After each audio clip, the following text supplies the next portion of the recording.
Today's episode of the Know Your Gear podcast is brought to you by Patreon members, channel members, and viewers who like and subscribe. Thank you for making this possible.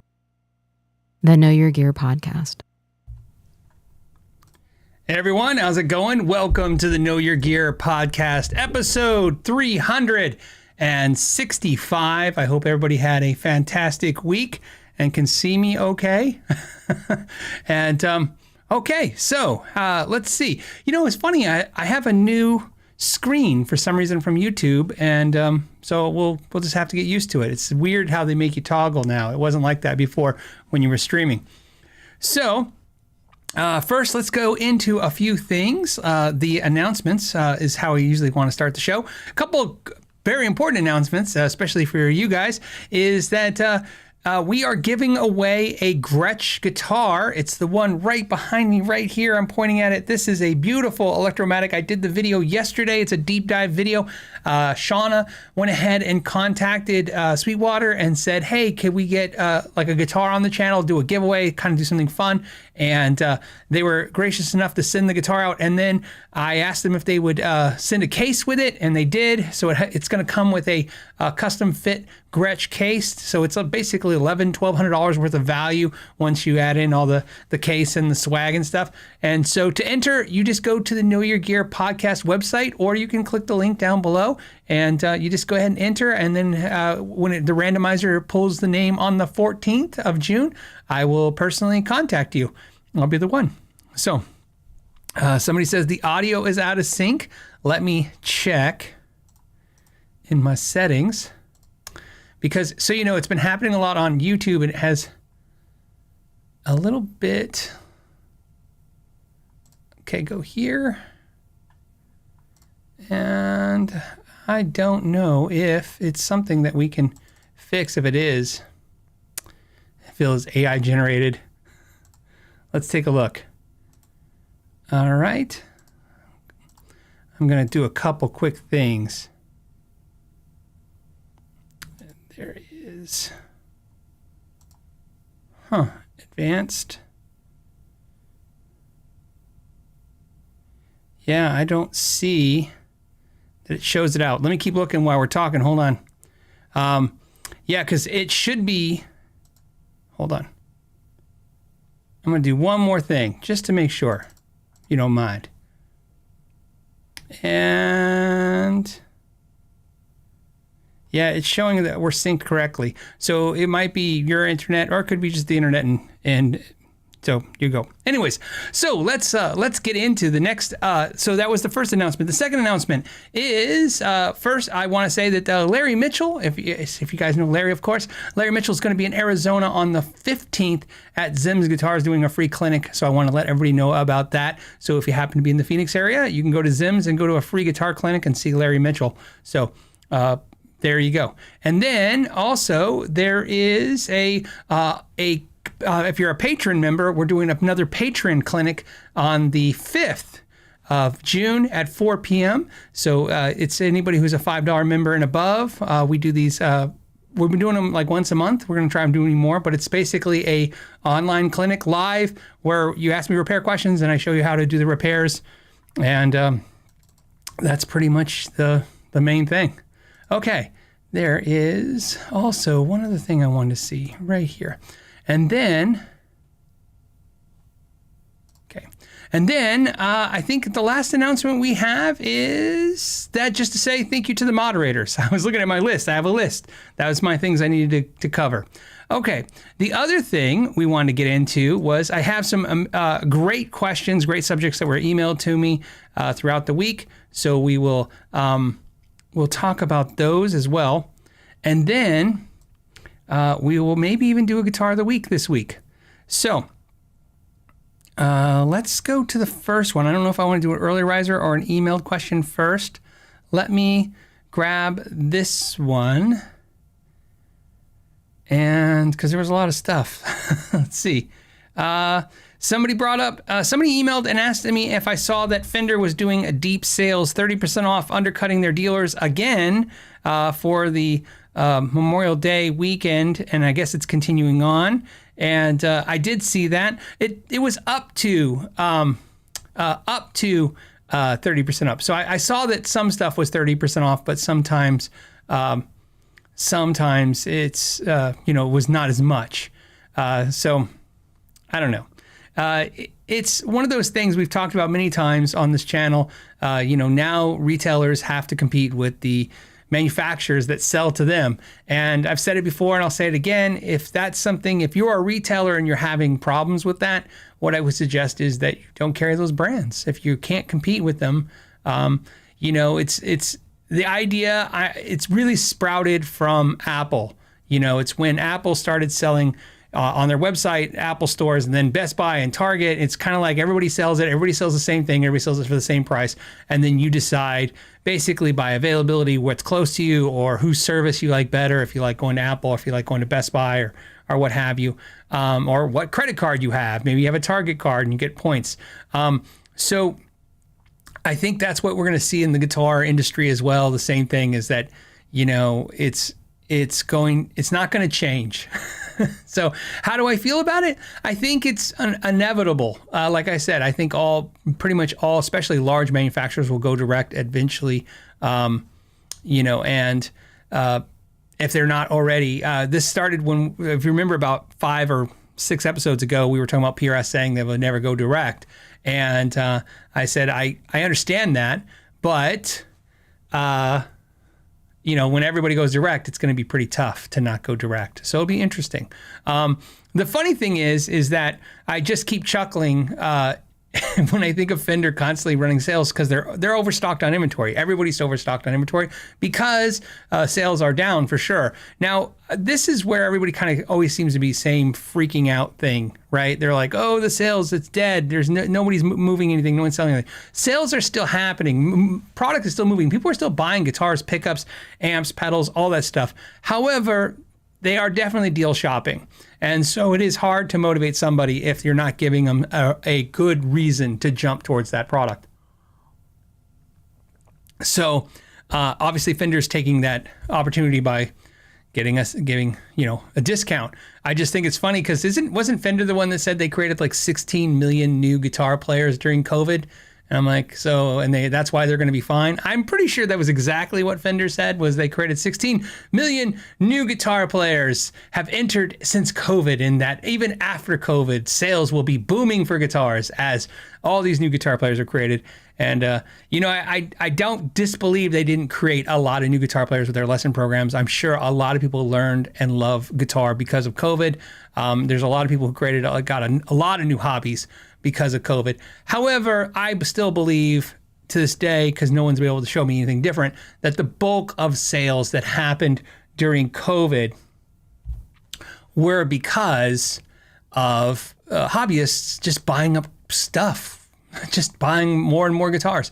Collections grew. It was very easy. We did some polling on this show, and we asked how many guitars you guys have and how many guitars have you gained since COVID. And the number was pretty impressive. I think it was like 20 to 30% was the average, if I remember correctly. In other words, the average guitar player watching this show, their collection grew by 20, 30% during COVID.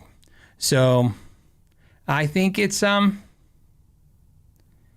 yeah, I think, yes, A979, bunch of numbers more, says Netflix said the same thing about the pandemic subscribers being sticky.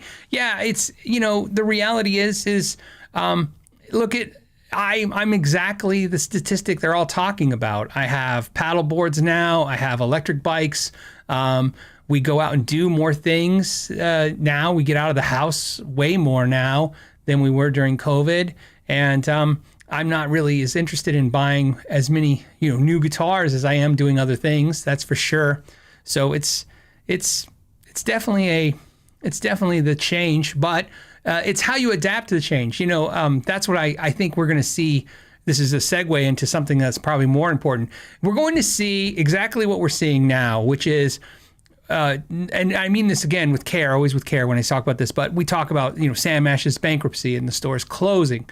We're going to see this. We're going to see manufacturers going out of business. The manufacturers who basically, what's the old story, right? The ant and the grasshopper, right? Isn't that it? Is that the story I'm thinking of, right? One was like, who was saving up for the winter, right? Like, this is winter, okay? So if you were during the pandemic, if you were a guitar manufacturer, an amp manufacturer, pedal manufacturer, if you were doing a boom in numbers that you were, just blown away with in the pandemic, I hope you saved a couple of those, squirreled away a couple of those nuts, so to speak, because, you're going to want to get through the next couple of years. And the sad truth, some companies did and some companies didn't. I've talked to many companies, and there is definitely, when I talk to them, there is definitely you can tell the panic in their voice of I hope sales don't slow down anymore. And the other one's going, yeah, I kind of predict this. I might start taking more vacations with my family because, it's not going to be as busy. So that's an interesting thing. This brings me to this point. I was talking about this a couple weeks ago. I was going to tell you guys something that I thought was interesting that happened.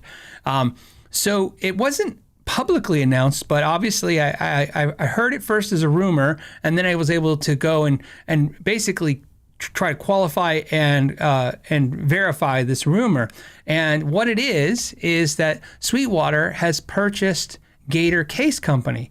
Now, this seems like not a big deal. Now, I want to point out two things. I have heard this story from 5 sources, one being a Sweetwater employee, one being another Sweetwater employee at I'll just say that, another one. And then, interesting enough, a couple other sources in the industry as well. And what's interesting is I did reach out to Sweetwater, to the people I know, and say, hey, did you buy Gator cases? Can I talk about this? Is this something you guys are interested in talking about? And I didn't get any follow-up on that. But here's what's interesting about this. For some reason, a lot of you guys may not think this is a big deal. I think this is a really interesting thing, and I'm probably more hyper-focused on it than most. So if you watched my Gretsch video this week, you know that I put a clip in there that when I was there in 2022, I mentioned that they have this thing called the Sure Fit Case Fit. Okay, let me show you. Real quick, I need to grab a guitar on Sweetwater, if you don't mind. And this is why it's going to be interesting, because it actually is if they did this, which I'm pretty sure they did, let me go here. Let me grab a guitar and go to the certified case fit. And man, I keep grabbing compare sellers. I want to get to the part where I want to show you so I can, here it is. Okay, so let me go here. So here is a DGT Dave Grissom SE guitar. And right here, if you scroll down, I talked about this in that video, the certified fit cases. And so I really urge you to watch that review I did of the Gretsch, because not only can you win the Gretsch, but also I show a clip of them talking about how they did this. So what they've done is they painstakingly went through every case, every guitar that they carry, and every case they carry. So think about this. This is every case that you're looking at. I'm scrolling through every case that can fit this guitar. Okay, so obviously there's going to be a PRS case for $525. Here's another PRS case, SKB case for $349. Here's a Gator case for $199. See where you probably know where I'm going with this. In fact, if you look at this, here's another Gator case for $149. So interestingly enough, if you're looking at these selections right here, a $129. So the cheapest case you can get for that guitar from Sweetwater is $129, then $149, both Gator cases, ironically. So I'm a huge data fan, and so you got to understand, I was really impressed that Sweetwater took the time to do something like this, to take the time to go, hey, let's make it easy for customers online or customers calling in and say, hey, every guitar that you can possibly think of buying or already have, more importantly, let's say you already have that DGT. Now you can just go to Sweetwater, pick that same guitar, and then scroll down and find what case fits it and buy that case. So whether you buy the case with the guitar when you first buy it from Sweetwater, or if you bought the guitar from Guitar Center or used on Reverb or at a local mom and pop store, or even your Craigslist, now you can go and find the case at Sweetwater. Now, here's what's interesting about that. The case costs, if you know anything right now, what's going on with the industry for the last couple of years, case costs are killing the guitar manufacturers. They're killing the retailers. Cases are very expensive to ship. First of all, shipping a case costs the same as shipping a guitar. So that's the problem right there, because shipping a $1,000 guitar and having to pay, $160 to $100 for shipping, you can eat that into the margin. But shipping a $150 case, it's still $60 to $100 to ship the case. It doesn't even make sense. So you understand that's like smart, right? So if they buy the case company, now they've increased the margin they're going to make by far, because now they can make the margin they would make selling it to you guys. And of course, the margin the manufacturer is going to make, because it's all one and the same. But more importantly, you got to think about, with all that data, knowing exactly how many cases people buy and what case is the most popular case and what guitars drive the most case sales. They can go to Gator and say, hey, we want you to make this style of case. This case is definitely going to be a hot seller. Here's 3 cases you don't currently make. We need you to start making these cases.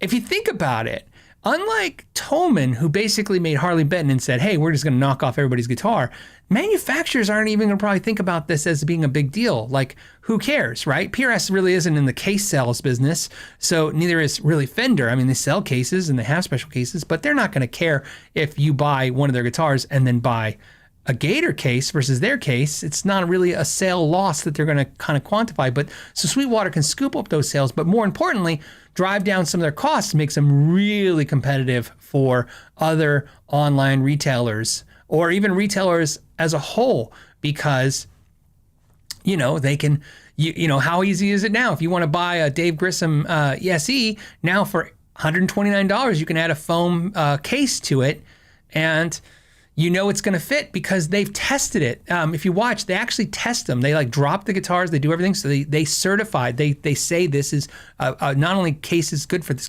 going to fit, it's good for this guitar. I think this is why I want to talk about this. This is what I saw for the last couple years in Sweetwater versus Guitar Center versus Sam Ash. Everything with them is a chess game. It's a strategy for the future. They're thinking I bet you there's 10 things that I haven't even thought of that they've probably thought of in the next 10 years they're going to do to increase their revenue, which is important because, as we know, if sales are down, guitar sales go down, well, now they're going to make more per sale.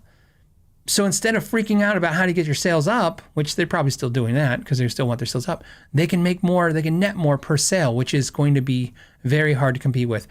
I know this is maybe this is boring to you guys. I didn't think this was actually boring. I thought this was really interesting. It was a really cool strategy. And then, Corey, keep in mind, Gator makes not only cases for guitars, but I have a Gator case that's really amazing. It's like a Pelican case that I use to carry my modules for my Somnium guitar. And there's just a really cool,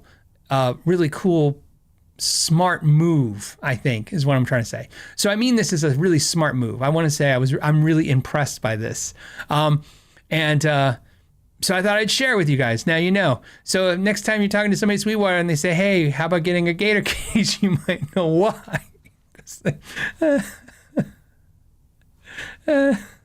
So anyways, there, I don't know why I'm laughing. I'm just funny. Okay. Any questions about that? Any questions about that subject? Any insights? I'm looking for stuff you guys might be thinking or saying. Yeah, I think it's a smart move, and I like I said, it was a move I think that makes the most sense. Yeah, Fish Daw says cases are pretty damn expensive now. They're impossibly expensive now. So you can see, and it's and they're low margin. So see how tough this is? They're low margin, they're expensive. So it's the smartest move ever to basically, and think about this, Gator is a very good case company and one of the most affordable quality case companies out there. And here is another kick in the nuts, so to speak. If you're a dealer of Gator cases, I mean, you're still going to get good deals, because it's still, I'm sure Sweetwater bought it, but it's separate, held. But what's interesting is you got to know deep down, every time you buy a Gator case, you're essentially helping Sweetwater too. You're helping your competitor. I mean, that's just the irony of that. So they're going to win when you don't buy at Sweetwater. Next, Richard said, next Sweetwater will buy Gatorade. I don't know. Gatorade. Greg says, I have Gator stuff. I prefer SKB. I would agree with that. I think SKB is really, really good.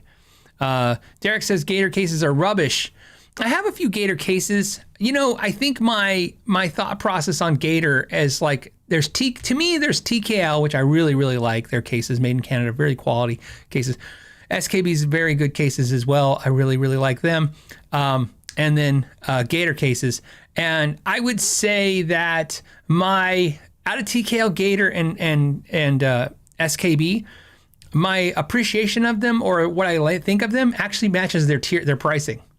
Like, if you took 3 identical cases from those companies and you priced them out, I would probably agree that I like SKB, which is probably going to be the most expensive, and then TKL, probably the second most expensive, and Gator is going to be the least expensive, and that's probably the order I would like them. So it makes sense that their pricing's in the way they are. So, all right.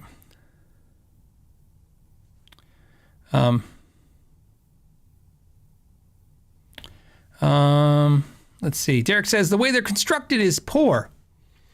Well, again, I can't use a stroke that broad. I have a Gator case that you can't break. Like I said, I have one of those crazy ones that they say you can't break, and I have done some pretty horrible stuff. So I think, because like I said, I do have Gator stuff, and I have SKB stuff. I have TKL stuff. I have all, every kind of case you can think of, every kind of case company. I have a product from them. I would say that very few SKB products I find are very, inexpensive, low quality. And I know Gator makes some more inexpensive, lower quality stuff, but I have Gator stuff that's pretty good. So I know they do make good stuff, because I have a few of their nicer things. Hold on, let's see. I have no idea what this question is. Okay. Sean says the Kiesel gig bag is awesome. What's funny is, some of you guys may have saw I sold a crap ton of pickups. We sold a ton of them, and we made a pretty good dent in my collection selling guitar pickups. But I sold a bunch of Yngwie gig bags as well, and a lot of people were like, "Whoa, I can't believe you're selling those." When I was at the Kiesel event this year in January, I bought a couple extra Kiesel gig bags. So I use Kiesel gig bags exclusively for my guitars now. So I have a Kiesel bass gig bag, a slightly bigger one, a smaller one. I agree with that comment. I think they are fantastic. They're ultra light. They're really strong. And because I have a hookup, it's the price was reasonable for me. This is way more case talk than I thought we were going to have. Even though it was about cases. So I just thought I'd share that. I'd love to hear you guys' thoughts on that in the comment section about what you think that's going to happen in the future. Obviously, I think it's a smart move, and I think this is why Guitar Center's out there trying to figure out how they should redesign their stores and what they should do, and Sweetwater is basically 8 steps ahead of everybody else right now and making the money. It's crazy to see. So... And, we'll see. You never know when things change. Let's go to another topic. This one's an easy one. This is going to be lighthearted. So this one came in and says, Phil, did you see the Tonewood debate is back? Oh, my goodness. And it was Paul Reed Smith. So if you guys didn't catch Paul Reed Smith, somebody took a clip of Paul Reed Smith giving a clinic, posted it onto the interwebs, or maybe, I don't think he did. I think a store did it or a person did it. I had no interest in watching it. It came in my feed about a half a dozen times, and I was like, I just didn't care. And then somebody sent me this and like, did you see KDH's reaction to it? And I was like, oh no. So I watched both videos, and I have to say how much I just don't care. I thought KDH's response was very interesting, and more importantly, fair-handed. It was very fair-handed response to it.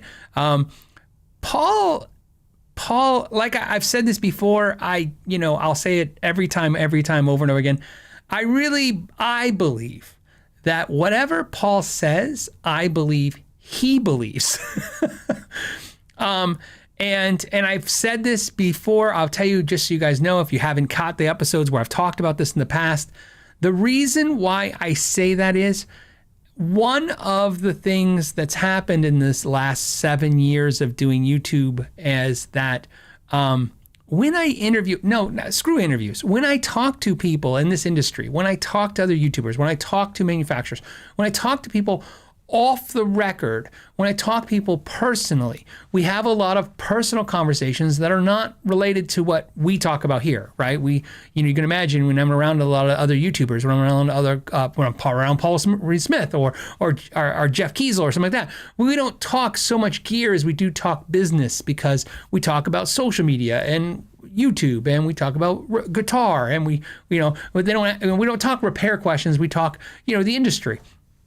And what I've learned from those conversations is that some people just talk out their ass. They just do. They just say stuff on the internet, and I don't know why they say it. Maybe think that's effective for their business model. Maybe they do it because that's just their personality. I'm not sure. But the reason I know they are is because when I talk to them about the thing that's important, they don't want to talk about it. They're like, I don't care. Right? So when you see somebody make a video going, this is what matters the most, and then I talk to them off the record and I go, so you really think that's really important? They're like, I don't give a crap. But Paul Smith, if you talk to Paul Smith about the things you see him talk about, he will passionately defend them, even if no one else is in the room to hear it. And I have learned that basically in my personal experiences, that if someone will still argue their point, even when there's not an audience, there is some conviction there. So like I said, Paul believes that the tone wood and all that stuff exists. I've told you how I felt. I think KDH basically said a version of it the same way in his video. I believe everything matters, but how much does it matter? I don't know. Most of it doesn't matter to me. And here's the thing, you have to decide for yourself what's important. I think pickups are more important than wood. Glenn Fricker thinks speakers are more important than pickups. I wouldn't fight any of those people on those arguments because I don't care enough, but I am interested in it. And the only thing I will tell you that's kind of funny about tone wood and the tone wood debate that keeps coming up is I find that both people who argue this, whether there is no tone wood or there is, they come at it with such conviction. And all I can tell you is this. If I believed either one of them were 100% right, I would ask them for the secret that they think they know. Because what I know is this. You can take two identical guitars with the same woods, the same pickups, the same measurements, the same setups, the same everything. Excuse me, everything. Lose my voice. Same employee built them. You name it. But they sound totally different. And I know this because I have had it happen to me in a negative way so many times where I love a guitar, but I don't like the color. So I get another guitar exactly like it and the color I want, but it just doesn't, it's not the same. It doesn't play the same. It doesn't feel the same. And so, coming from my perspective, I'm going to tell you that I really believe before any of that stuff, before you argue about pickups, before you argue about what wood the guitar is made out of, before you argue about what not material the guitar is made of, or what speakers are going to make it sound fantastic, I believe if the guitar is not set up correctly, it doesn't even matter. That is the most important thing. And see, interestingly enough, the guy who makes guitars out of exotic woods thinks wood matters. The guy who repaired guitars thinks the setup matters. Right? See what I'm saying? Maybe it's just we're all filtering our crap. I don't know, but I literally can't own a guitar if I don't love the way it plays. It doesn't matter how it sounds. It doesn't matter what it is. It just is if I don't enjoy the playing of it. It's I dare say, I want to say 90, but I'm going to say 80% just to be safe. It's 80% of the guitar for me. If I pick up a guitar and if 80% of if it doesn't play amazing, then it doesn't matter how good everything else is. It's only all the other stuff. It's only 20% and it's not enough. David says, no YouTuber will talk bad about Paul. Well, what do you want to know? What do you want them to say about him? He's pretty out there about who he is and what he is. Usually the things you would say is what He's not. Like I told you, he is who he is. I have met him privately. I've met him publicly. He was extremely consistent every time I've ever talked to him. I met him a couple times before I was a YouTuber. I met him as a YouTuber. I met him in a professional capacity where we're doing content, together. I've had interviews with him. He's been the same person every time. I don't prefer his personality. As I've stated, that's why I always have Jack on the show. The company PRS knows that. That's why Jack has been on the show 2 times since the 2 times I did Paul. They asked me if I would interview Paul anymore, and I just can't do it. It's not a personal thing for me. It's just he is who he is, and I think you guys have seen that, and you can see that anywhere. I'm more interested in like if you watched, I did the interview with Doug Sewell at PRS. I think Doug is amazing. I think he is a amazing amp builder with a heart of gold. I think Jack Higginbotham is a caring person, again, with a heart of gold. And Paul is intense. And so I would rather, doing interviews, there's no money in it. You don't interview anybody for money. So you're doing it for the joy of it. So I would rather just hang out with somebody that I think my personality clicks a little bit better with.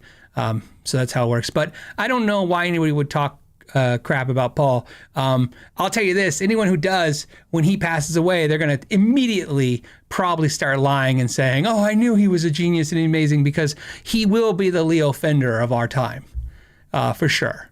I mean, he did pioneer one of the biggest guitar companies in the world. He still owns it and controls it. It is a very unique thing. So he's intense, but as I can tell you, if you don't like the intensity, find a guitar company that isn't owned by a person who started it and runs it. They will be a totally different personality. When I interview people who are business owners, they are more pragmatic. They're more calculated in their answers. They're more professional. They're everything that's boring and bland. And when you meet people who, like Paul, who this is his company and this is his ideas, and he thinks he came up with the best thing since the Stratocaster, he's going to be passionate, and passion is good and bad. I always tell everybody, think about this. Maybe I look at it differently. I don't know if you guys have done this, but I've done this many, many times. You have a friend, and they get a girlfriend, right? Or maybe it's a boyfriend, but it's usually a guy thing. So can I stick to the guys for a second? Usually a guy, you have a friend and they get their girlfriend, and especially when they're younger, and now you just can't hang out with them for like a couple months because everything is too sugary. You know what I'm saying? Like everything is like, Linda's just amazing. Oh, did I tell you what Linda said yesterday? Did I tell you what Linda thought? Did I tell you about how Linda and I'm like, yeah, we get it, man. She's amazing. Like it's just so candy is what I call it.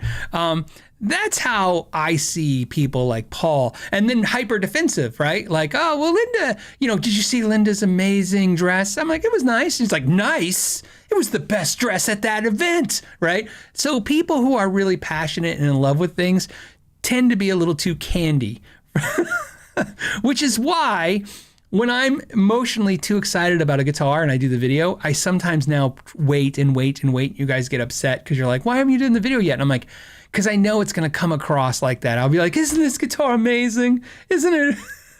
I'm the same way. We're all guilty, right? When you're in love with it, whatever, a person, a thing, when you're in honeymoon mode, it's just a little hard to take. It's funny enough, every video I've ever heard anybody say like, hey, Phil, you were definitely paid to do this video.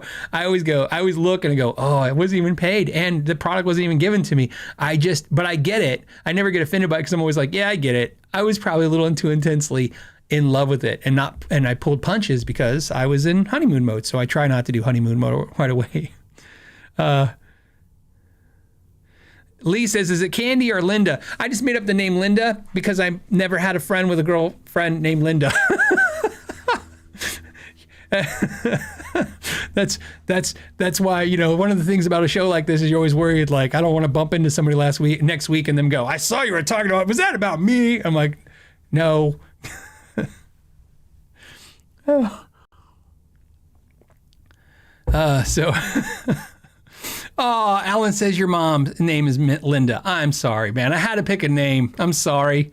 Please don't take any of it. Besides, all that was great. Linda, didn't you hear? Linda was amazing. Alan, don't worry about it. Okay, so let's go on to another easy topic, since we've definitely mastered and taken care of Tonewood debate forever. The next email I got is even better. This one was YouTube reviewers are shills.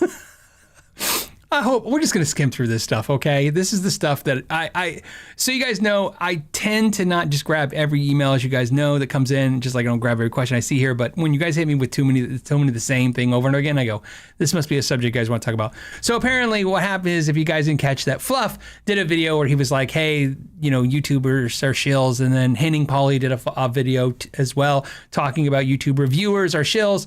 And, but somebody sent me a question that was better. Everybody said, hey, did you see this? Hey, what do you think of this? Hey, did you see this?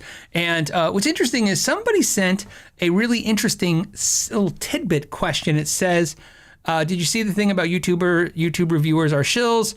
How can you tell? That was the question. They go, how can someone tell if a YouTuber is lying or is a shilling for a company? Do you have any insight? So interesting. You guys want me to rat out what I do. So what's funny about this is it's so easy for me to talk about retail in the industry and repair in the industry, because I did that and I'm not doing that now. So I can't have a whole lot of repercussions. As we talked about, when I started this channel, I had a store, and every time I'd open my mouth about the industry, I definitely got repercussions. I've seen casino guitars get repercussions. I've seen Andertons get repercussions, because that's what happens when, I get repercussions now, but the repercussions I get now are usually because of my YouTube part, because I'm like this, talking about this stuff pisses off a company. But as I've said, 95% of my revenue doesn't come from the company, so I'm not really putting my revenue at risk when I talk. All I'm really doing is just losing some opportunities, which is fine. To me, if you can't have a conversation, I know they think this is a lot of people. In the grand scheme of the guitar community, I'm not even talking to 2% or 1% of the guitar community, just you guys that are into it like me. We talk about it every Friday. So, I mean, it's not a big deal. So, insight, can I give insight into this argument? Yeah, I can actually. I will tell you some interesting things. So the first thing that I think about when I think about this game, because that's what it is. It didn't start out the way it is now. First thing I did when I started making YouTube videos and I started getting some subscribers and I grow and I started meeting other YouTubers, the first thing I did was found the OG YouTubers and asked them questions. And they told me a lot of stories. First of all, they obviously weren't getting paid back then, but they said it was weird as it happened. It wasn't even a business, and now it's a business. The thing that's interesting, though, that can help you guys is this. How I detect when I'm watching a video, how truthful a YouTuber is being when I'm watching, with my insight of doing thousands of videos and hundreds of millions of views, and being in this side of the industry. I actually listen for what I call scripting, but you guys think everything's a script, but I'll tell you how you can tell. There's an actual tell. Okay, like if we were playing cards, right? Now, keep in mind, you have to factor in the person that's making the content's personality. Some people are very professional and they do talk a certain way. But what you want to look for, if you're watching a YouTuber and you're thinking, hey, this seems a little out of place, right? Or maybe this seems a little like they're just making me a commercial, right? And it's not as honest as normal. What I can tell you is, because I've told you guys this many times in the past, and I'm not here to out companies or complain. I'm just explaining. Like a perfect example is when Black Star Amps reached out to me and asked me to do some reviews, but they had bullet points.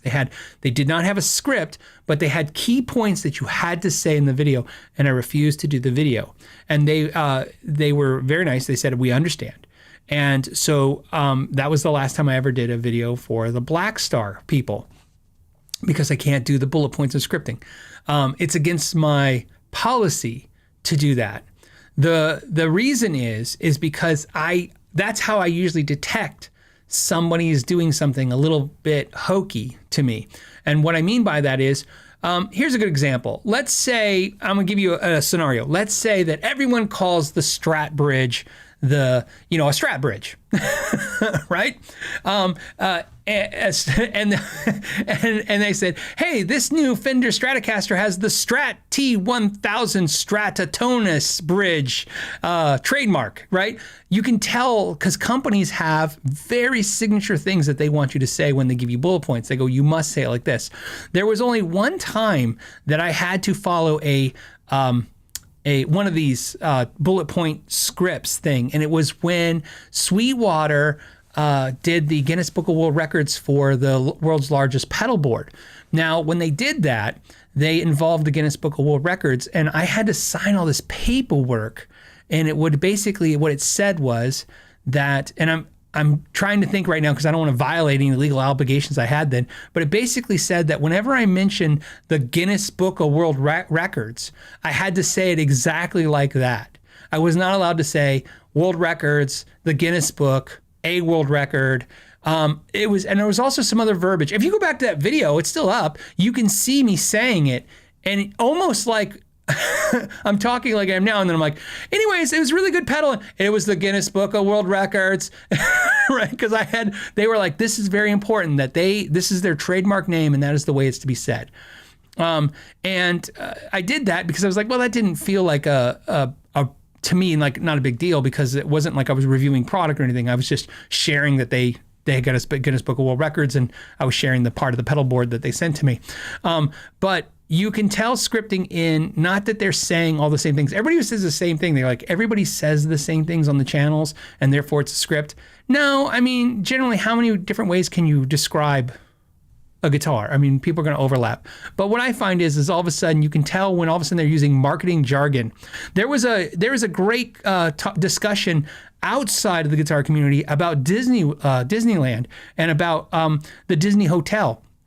And somebody pointed out that they could tell all the paid Disney reviews because they were calling the Disney Hotel by the right name, not the Disney Hotel. And another one was like, I guess when people were reviewing the Cars ride, it's not called the Cars ride. It's called like, Roosters Rollin' Derby something. And so everybody who was using the correct Disney name was essentially being paid by Disney. And that's what they discovered. I look for the same thing in our industry, is that when they're using too much of the marketing jargon, and saying it verbatim correctly, and I don't like it. I don't like using it because, one, I find most of the time it doesn't mean anything.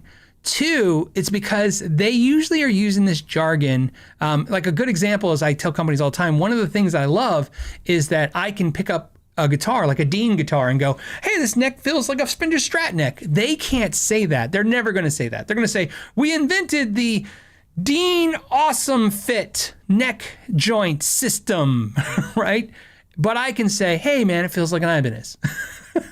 And so I like that language better. So I think that's my take on all this. I said this before, I'll say it again. I have 365 2-hour conversations, which is over 700 hours of me talking. If you like me or you hate me, I really don't care. Whatever you feel about me, I'm sure if you watched all these, it is based on some kind of truth, because at some point I've said something that either you like or hated over time. But you can't lie and then 5 years ago, try to remember what I lied about 5 years ago. Like I said, you do a show like this, it's the only thing I can barely remember the truth. I can't even think about trying to remember a lie, so I don't even go there. But it was an interesting subject. I always think, do you guys really care? I find I don't even care. I used to care about when I don't like I don't like being, you're going to hear every YouTuber say the same thing. I don't like being part of a marketing campaign where everybody gets, they like the Boss. I'm just thinking of the new Boss Gen 3, Boss Katana Gen 3. Like there was like 50 million videos out there. I don't like being part of that, but I also don't like, I get the, FOMO. I get fear of missing out. Like, oh, they sent one to everyone but me. Or, man, I wanted to check that out too. I wanted to be first to check out cool things. Who doesn't want to check out cool things? There's a little bit of that. I have that feeling every day. I'm like, when I see the Boss, perfect example, when I see the Boss Gen 3, I'll tell you, honest to God, when I saw the mass marketing push on that, my first two thoughts were exactly in this order, which is, man, I'm glad I wasn't part of that massive push. And then my second thought was, man, I wish I was kind of part of that massive push because I got to check it out. So, I mean, it's, I think what I like about you guys is that I think we're more practical here. I see it in the comment sections more and more.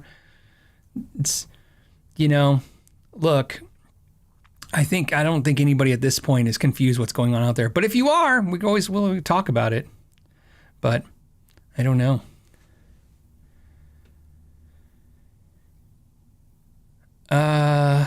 Let's see. Michael says, I don't remember you doing the string height in the Gretsch video. It was 2 millimeters off the 12th fret. So I did do it. It was out of place. I even mentioned like, oops, because I missed the sequence. When I do the deep dive series, so I keep track of when I'm filming, and I don't have it anymore. I had a dry erase board and I wrote down in order of the things I want to do, so it flows, right? And when I built the new studio out, I didn't put a dry erase board in there. I'm going to do it now. And so that video, I was halfway through it and I go, crap, I never measured the action. So there is a point where I say basically that. Oops, I forgot, and I did it. All right. Does anyone else have any thoughts on that? Arnis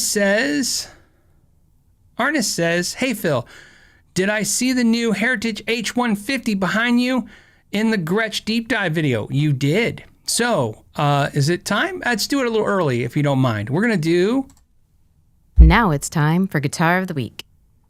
Guitar of the Week.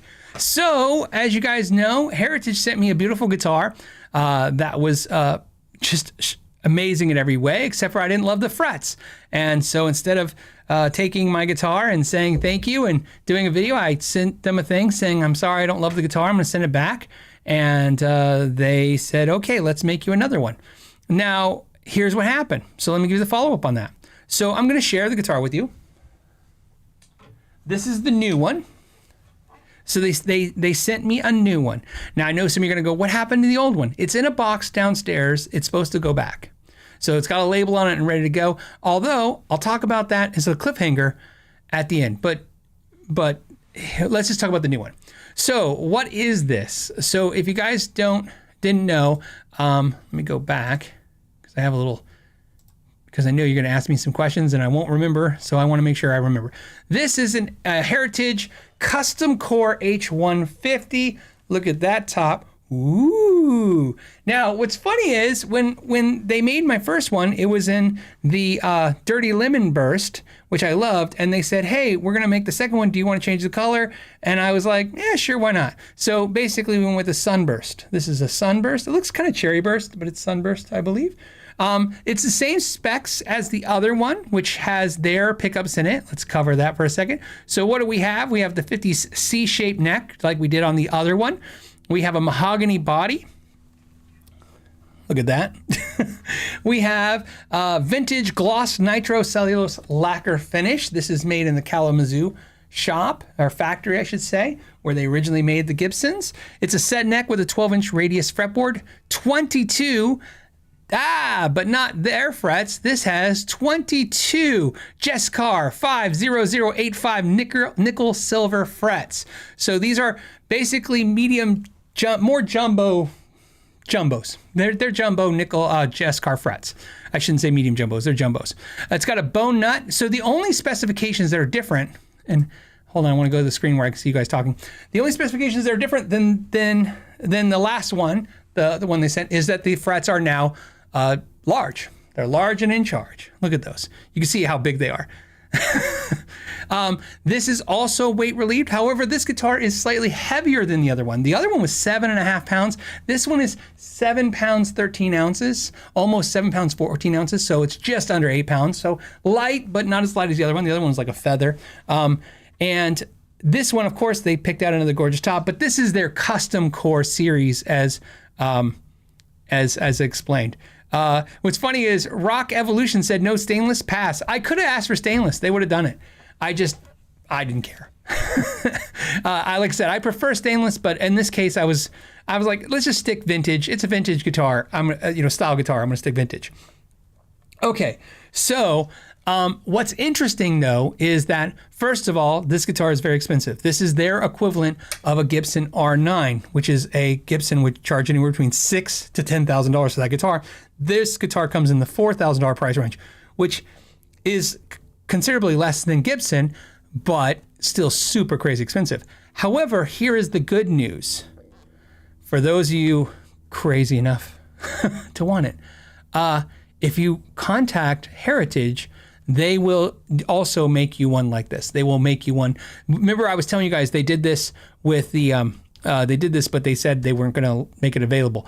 This is a custom shop guitar. If you contact Heritage, you can get the H150 custom core in whatever colors they offer, and you can say, hey, I want it weight relieved like Phil McKnight, or you can say I want jumbo frets, or you can say want both. So so now it's an option. It's an expensive guitar. However, before it was expensive and it didn't have this option, now it does. And I'd like to point out that had nothing to do with me, that had to do with you guys reaching out to them. I think they were not shocked, but a little taken off by, like, they were like, wow, because you guys reached out and said, I love what Phil had. Can we all get that? Can I get that? So there you go. It's a beautiful, expensive guitar that is very cool. So you guys want to hear it? Let's do a quick little sound sample real quick. Let me switch over here. I'm going to be playing through my Fender Princeton. I'll have an overdrive pedal for you guys. Let me go ahead and switch to this camera view, if you don't mind. I can still see you guys, kinda. And here we go. I'm going to start with the neck pickup. I'm going to hope it's still in tune. And here we go.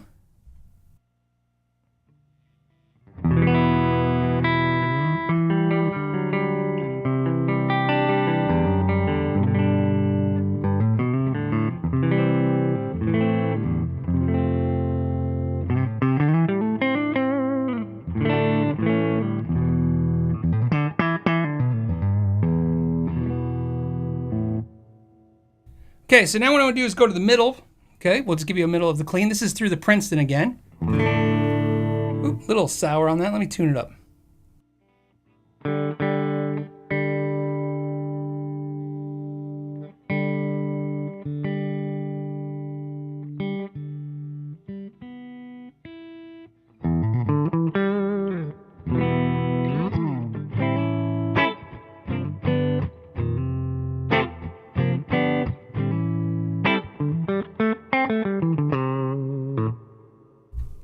Okay, let's go to the bridge pickup.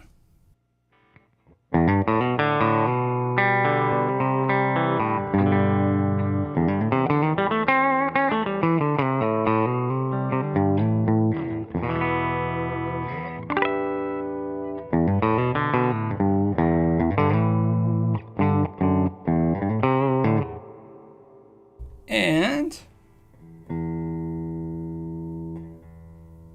so I tune, so in drop D. So my E was flat. Okay, go back to.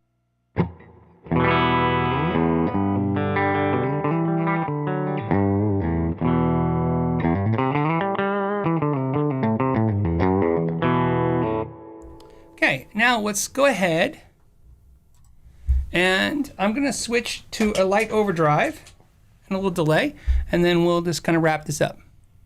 Okay, go here. We'll start with the bridge. Okay,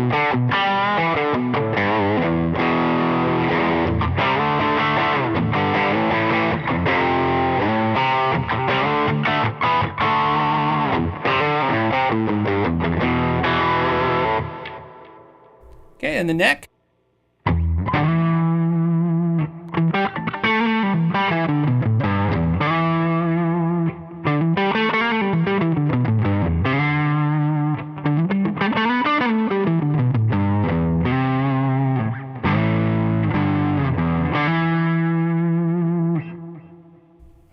All right, go back to me. So somebody says Daddy Rock. Yeah, this is this is a classic style guitar. I really have to say I love it. I was a little concerned and scared, as you can imagine. Now the question was, where's the original one? What's going on with it? It's downstairs, like I said. It's labeled up, ready to go. But I asked them if I could buy it.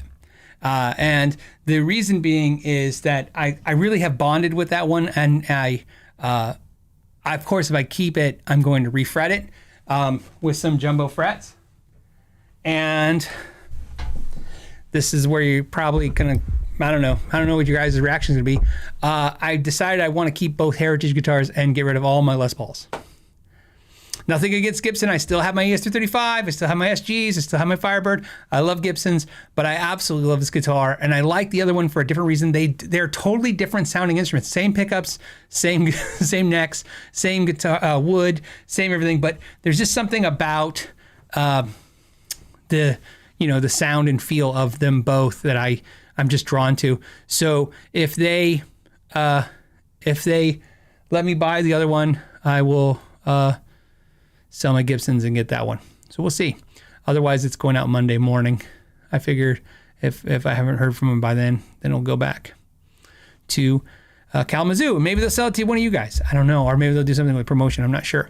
But I really like, so you guys know, I really like my Gibsons. I just really like this guitar. This is the guitar. So, I really liked, obviously I like the lemon one, the first one. It's what I really wanted my Gibson R9 to be like. I just like the neck on it. I'd like obviously I now know that if I refret the other one, it's going to be like this one. It's going to be great. I just like having the bigger jumbo frets on it. I like the vintage vibe. I like that, it's nice to have like a vintagey kind of thing, but I don't know. So, Bill H says, I got to use regular H150 after you said they were great value, and I can see why. What's funny is if they're not going to sell me the other Heritage Core, I'm just going to get a regular H150 and refret it. Or, I don't know if it needs to be refretted. I'll have to try one. Obviously, those are way more affordable, even though, again, those are super expensive too. We're talking about expensive guitars. But, that's how it goes. The 11 says, Gibson now will sue Phil for selling his Gibsons. Well, hey, I still have my 335, 2 SGs. Technically, I have 3 SGs, but I'm selling one of my SGs. And so I still have 2 SGs, a Firebird, and an ES-235. And, so that's enough. That will be perfect, and I'll be happy. That's all I need. And this ashtray, and this thermos. That's it. That's all I need. Okay, so that's the guitar. I decided that would be a good thing to share with you guys, give you an update, the guitar of the week. Beautiful instruments at this price point. I mean, come on, how could they, they're not, how could they not be beautiful instruments? But it's really cool.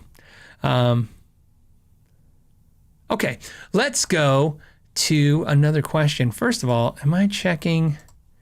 I figured Amanda would be sending me a lot of stuff. Thank you, Amanda. I got some a question or subject from Jim. He says, do you know when Eastman added their Faber Wrap Tonate to their SB50? I don't know. Currently, Sweetwater has some models. The sad thing is I don't know anything about what you're saying. So Eastman is a company. I've picked up a few local ones. I've worked on one or two over the couple years. I have not put my hands on an actual Eastman guitar in probably pre-COVID, so at least 4 years ago, and so I'm not really familiar with the brand. Maybe that's a guitar we'll put on the channel. as you guys know, if you guys mention brands to bring on the channel and do stuff, I'm more than happy to reach out and see if they'll come on, send a guitar out for review, or we'll just buy one. If it comes down to it, we just buy them and do that and go that route. So there you go. It's my commitment to you guys. I normally wouldn't say it like that, but it is important to me that I make content that is interesting to you guys, because I'm not making it for me. I have to watch it over and over again, but when I'm making this stuff, I'm thinking in my head, wow, they're gonna think this is cool, or wow, they're gonna love this, or wow, so, and when it doesn't land, it really does kind of hurt a little bit, and it's not your fault, it's my fault when it doesn't land. It's like, I thought they would dig this, and they didn't. And I've said it before, if I just want to do this for the money, I'll just do a pedal review every day, because man, you can make a lot more money just reviewing a million pedals. Tom wants to know, how is my Princeton set to deliver such rich tones? So my Princeton is not actually set up that magical. So you guys know I have a 68 Princeton reissue that's now ahead. I run it through a 112 cabinet. The 12 is part of that. Having a bigger speaker than the 10 is going to give it a little bit more thump to it. But settings-wise, it's pretty boring. My treble on my Princeton is on 10. My bass is on 3. That's a little thing with Princetons. They lie to you, in my opinion. You think they're bright. In fact, all Princetons, especially the 65 is brighter than the 68, but I think all Princetons, they lie to you. You look at them and you hit a chord and you go, that's bright, and you're like, bass on 10, back treble off. And I found that is it's very intuitive to do that, but it's not where the magic of the Princeton is. To me, the magic of the Princeton is just get the treble just as high as you can tolerate and back that bass off to as low as you can, and then try to get the sweet spot of the amp going. And that's where I think it gets a little, because that's how I think you kind of get the mids back into that sound of the Princeton. And then reverb is set at 3 and the tremolo is off. I'm in the first input on the amp. And now keep in mind too, that the 68 Princeton is way more bassy than the 65. A lot of people don't like the 65. Sorry, a lot of people don't like the 68 reissue because they think it's a little too bassy. It's not as crisp as the 65. But I find that although I love both amps tremendously, the 68, as you can see, if I just run the treble on 10 and the bass almost off, it's where I want to be. So that's how I do it. But keep in mind, I always say, I love the term salt to taste. Somebody will go, you'll try that at home and you'll go, this sounds horrible. It's my hands too. It's my, the way I approach the guitar. It's the type of guitar I'm playing, the pickups. It's, like I said, your sound is an accumulation of all of these things factored together. Some things having more to do with the sound than others, but ultimately it's also, it's your ears and your mind and to your hands, and so on and so on. So there you go. Okay, so somebody like, quit calling me Shirley. Okay, let's hop on a couple of these. Otherwise, we have. Okay, Fred. Fred says, "Hey Phil, my amp have only one tone knob." Okay, so single tone knob amplifier, Blackstar Studio 6L6 and a Les Paul. I like to shape the tone of the amp. Where is the best place to put the EQ pedal? On the board or the effects loop with the EQ? With the EQ is my best guess. Okay, so you're gonna get the max tone shaping, in my opinion, through the effects loop, especially if you're using the gain. So here's the thing about this. If you run your guitar, this goes for every amp out there. It doesn't even matter what amp it is. If you have an effects loop, if you take a guitar into a EQ pedal into the amp, you're essentially EQing the guitar. So the sound that's going into the amp will be EQ'd. The guitar sound will be EQ'd. If you run the EQ into the effects loop of the amp, you're essentially EQing the amp now. Does that make sense? So personally, if you're trying to use it as a tone control, so to speak, for your amplifier, put it in the effects loop. The other thing that's important is if you're using overdrive on the amp, if you EQ before you go into the amp, it's really not going to affect the distortion as much as you think, but in the effects loop it will. My next tidbit for you that's going to be important is that you'll notice how dramatic an EQ is in the effects loop of an amp. It's extremely dramatic.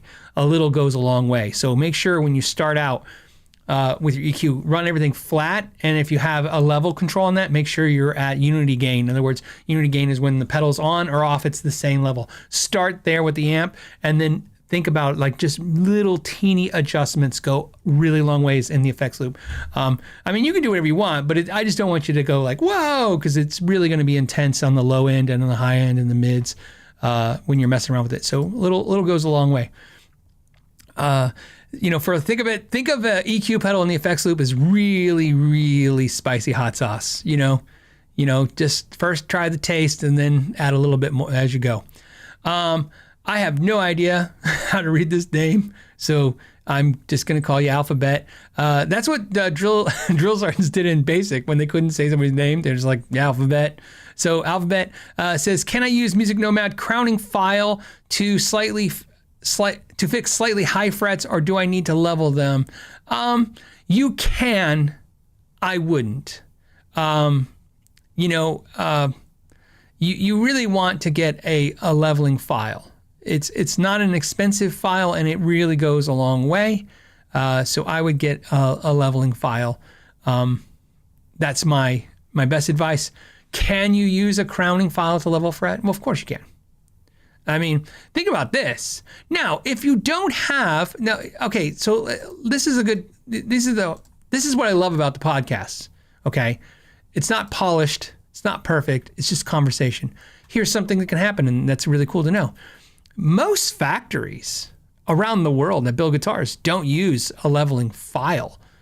They use a beam, and then they use sandpaper to level frets. So you can do the same thing. Most of us do the same thing. So you don't have to go buy. So if you have a crowning file and you're like, oh no, now I got to buy a leveling file. You don't need a leveling file. You need something flat. It needs to be perfectly flat. Preferably metal. You don't want anything that can flex like a piece of wood or plastic, but preferably metal, something flat, and you can just put sandpaper on it. That's it. And then you level your frets with a flat piece of a beam, right? And you can use all kinds of things. And a piece of sandpaper. That's it. That's all you need. So you don't need to, so if you don't have one and you don't want to buy one, just get some sandpaper and a leveling beam. And that's how it's done. That's how they're doing most of the frets on almost all the guitars. So because of costs, they would go through so many files, it would be ridiculous at the factory. So they just use sandpaper to do it.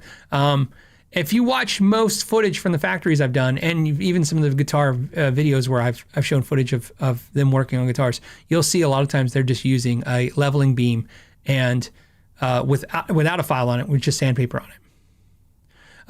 El Deuterino says, what grit? Well, that's the best thing. So you could, I wouldn't go below, since we're talking about numbers, 300. I wouldn't go below that. You could probably go into the 200s. I would stay in the 300s and then go up to the 400s. So, but I would say 300 is probably ideal. I would bet, I could probably reach out and ask like Nathan. I'm sure, what he's using in all those factories and what they're all using. I would bet it's about 300 grit is what they're using to 350. And then anything in the 400s would be slightly more polishing, kind of thing. What do I use? I think I can't even remember. I think it's 420, and then I have a 300. So maybe that's what it is, 300 and 420. I don't know why. You know what? I don't, why am I guessing? Because I actually can tell you exactly. I'll tell you exactly what I use. So I've told you guys this before. I buy this stuff in bulk, and then I can go years. Let's try this away again. Maybe I can't tell you guys.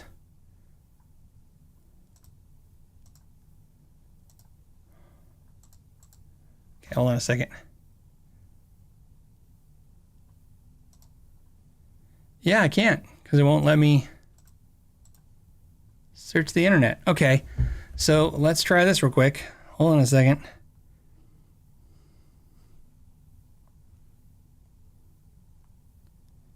Okay. I know this is fun to watch. Okay, I am using... Do I have not... I don't know. I can't. I think... All right, I can't. I think the problem is... I'm trying to go to Stu Mac. I think their website's actually down. So I would say 300 and 420 would be what I use. I'm pretty sure. Russell says 320 to 600 works great. I agree. Like I said, anything above 300. I just don't go below that. To me, that's because again, you're just making more work for yourself. You're scratching up the frets to the point where you're gonna have to polish a little harder. So that's the way I like to do it. Alex says, when does a telly stop being a telly if you put two humbuckers in it? Is it just a telly-shaped Les Paul? Same question for the Strat. I don't know. You know, I hear this all the time. I don't think that way. I don't think in like, oh, if you put two humbuckers in a Strat, it's not a Strat. You know, if you put three single coils in a Les Paul, it's not a Les Paul. You know, to me, those are just the pickups and those are the guitars. So I don't really think that way at all. So I don't know. Like, let me put it this way. If it's shaped like a telly, I'm going to call it a telly. If it's shaped like a Strat, I'm going to call it a Strat. And if it's shaped like a Les Paul, I'm going to call it a Les Paul. And I don't really care what pickups are in it. So let me put it this way. If they made a Strat and it had no pickups in it at all, I would still call it a Strat just by the way it looks. So I think of the names of the guitars by the shapes and not so much the pickup configurations. Grumpy Mike Guitar says, I've been out of the loop for the last couple weeks. What did I miss? Well, I don't know if you heard, but the Boss Katana Gen 3 came out. I have to give credit to Boss. Dude, I have never been bombarded so heavily. I mean, usually when Fender releases a product, you get a ton of stuff. I told you guys, usually, if I'm on the product release, I know it's going to be like a huge release in most cases because I'm usually last picked. So to me, when a company's like, we're releasing a product and we're sending you one, I'm like, that means you must have went to everyone. Okay. So yeah, it was interesting. The only exception to that is usually Paul Reed Smith guitars, when they send like the DGT amp stuff, they sent out like 3 or 4 of them. I thought it was going to be a much bigger release than it was. I thought they were going to send out a bunch, but obviously they sent one to Rhett, one to me, one to Fluff. And then I think that's it. I think one other channel might have got one. To you guys, you probably go, no, there was like 5 or 6 or 10 videos, but I don't consider the music stores, because the music stores are just doing videos because they have them in stock. I'm talking about like PRS actually sending them out for marketing. So interesting enough. Okay, next question. Subject is Clown of House Cat says, some animal before me took Scotch-Brite to my BFR Majesty neck. Oh, yeah, I know. Been trying to buff the hell out of it with the Music Nomad polish and their wax. Sad. Yeah, I had a JP. I don't know what number it was, but it was a beautiful guitar, and that's what somebody did. They had sanded the back of the neck. I got it for a smoking deal because of that, but they also sanded the neck so much they thinned the neck down. It was just too thin. So eventually I just sold it off, and it was sucked because it was a smoking deal. I got it for like next to nothing, and the guitar was gorgeous. It was just like the silver one I have right here, except for it was green quilt top, and it was beautiful. And but yeah, I know that sucks when people do that. Fret Level Midnight says, I put the less trim and string butler on my Shell Peak Chicago Music Exchange SG. Did you have to adjust your SG after installing the less trim? No. Because when I put a tremolo on a guitar, to me, as long as the nut is lubricated and cut correctly, I mean, barring any other friction points, you're usually not going to have a whole lot of problems. So especially if you have a locking keys, that makes things a little easier too, a little bit. But no, so I didn't have to do any adjustments. But But there you go. Frank says, hey, Phil, you've said pickups aren't magic, they're math. Actually, Jeff Kiesel said it. Now I just repeat it all the time because I loved it. What are the best resources to learn the receives for pickups and how changing various bits change the tone? So, okay, so the best thing I would say, if I was going to talk about a resource to learn about pickups, there is a book on pickups that's a good book. However, I think Dylan Talks Tone is a pretty good resource for pickups. You know, here's the thing.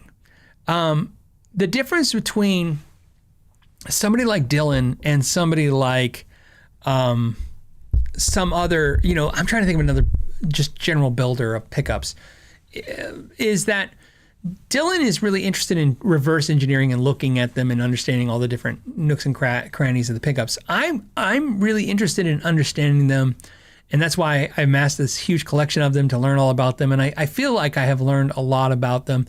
But ultimately, like when I'm making a pickup, I'm trying to make a pickup. Like I said, the Northern Lights pickup is the pickup that I'm after.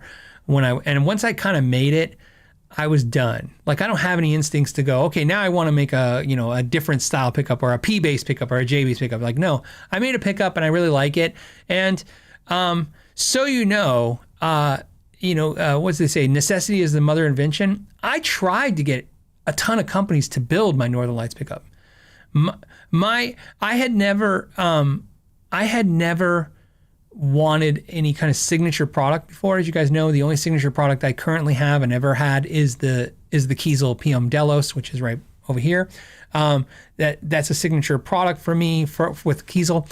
But I don't receive, and I always say this, I don't receive any money if you buy that, but I still appreciate it if you buy that. That's why I said if you want to buy any Kiesel, it's cool with me. The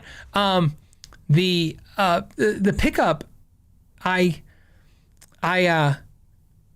I really wanted somebody to make this pickup. I wanted a signature pickup. I thought it would just be perfect. It's like, think of this. I have the recipe. I can give it to anybody that makes pickups. And I was like, oh, just make this pickup. And nobody was interested. The bigger companies weren't interested in me. Like I don't have enough, I don't have enough YouTube flex. I don't have enough social media presence. I'm not big enough. I'm not cool enough. Whatever the hell it is, they just weren't interested. And the smaller companies, they couldn't do.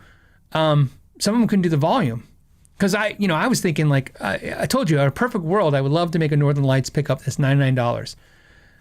Not only for you guys, but I would buy them. I would like to not have to make them all the time. I would make more content. So. But that was why I made them. I started making them because, like I said, no one was interested in making them. So I even reached out recently. I've talked to 2 other companies in the last 6 months to a year. One company, I thought I had a perfect opportunity. They kind of got screwed by another company and lost a lot of money. And I was like, oh, cool. And I reached out to them and they were very nice. I said, hey, look, I heard what happened to you. I'm really this for the sucks. I would love for you to make my pickup. OEM it for me, and I will pay you up front. I will pay, right? And they were like, they basically got so screwed by the other person, they just didn't want to do any more business like that. I understood. But so that's why I did it that way. Dylan, he does a lot of videos about a lot of different pickups. But here's what I can tell you about pickups. You can learn to make pickups on your own. You can just get a winder and learn about pickups, make a pickup. I mean, once you make a pickup, you kind of get the concept, and then as you make more pickups, you learn more and more about them. There's a lot of resources. There's also, if you don't know, there's like classes at Roberto Van, there's classes at Texas Toast. You can learn to wind a pickup if you want to go about that. But resource-wise, I would say that for me, there wasn't really a whole lot of resources. I ended up just buying 400 different pickups over a period of like 5 or 6 years, and then literally learning everything I could about them. So, sadly enough, I mean, I could now teach that, but I don't know. You're interested, but like I said, there's already resource material out there. I saw somebody said Dylan's great if he's not yelling at you. Yeah, everybody's got a different personality. He's gonna, yeah. Not everybody's the same, but he does have a great resource of information if you haven't checked out his channel for pickup information. So, Matt says, hey, Phil, I'm thinking of buying an Amplifonics and gain amplifier. I know you love yours. Can it get quiet enough to play in the house? Yeah, absolutely. The gain gets quiet enough and the clean gets quiet enough. Yeah, it does. It's a really quality amplifier. Out of all of the Amplified Nation amps, that's my favorite one so far that I've played. Now, I haven't played them all, but that's the one I'm my favorite one, and that's one I use on the regular. I was actually going to pull it today and use it for today's Guitar of the Week, but I was like, I didn't want to take apart the rig that was already set. I kind of wish I did it now because I could have played it today and had this question. But yeah, you can definitely play it at quieter volume levels, especially clean. Gain wise, I've had no problem getting it quiet. But there's better amps out there for being quiet. But yeah, it does quiet. Lewis says, thoughts on the Next Tone Quilter? I want a tube, but no money. The Next Tone, the Boss Next Tone amp and the Quilter, I like them both. I've played a couple Quilters. I've played the Boss Next Tone. I prefer the Quilter. I'll just go with that. I don't personally, I've said this all the time, I don't personally feel that I need to have tube amps. It's just, like I said, I like good amps, and most of the amps that I like happen to be tubes, so I just connect it that way, but I don't think you have to have a tube amp. You can have solid state, no problem. Okay, let's do one more real quick. Z's guitar account says, hey Phil, have you ever played an original Made in Japan Fender Boxer Strat? No, not the original. I played the reissues. Came across a red one with the black pickguard earlier today, and now I'm gassing for it hard. I like the reissues. I've never played the actual one, but I've played a lot of late 80s, early 90s Fender Made in Japan products, and they're fantastic. So, I've played a lot of those.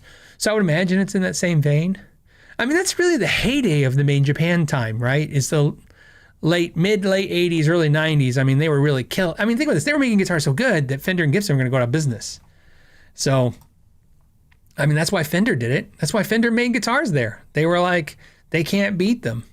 So they joined them. They're like, hey, we can't beat these guys in quality, so we're going to literally just have them make our guitars for us. So,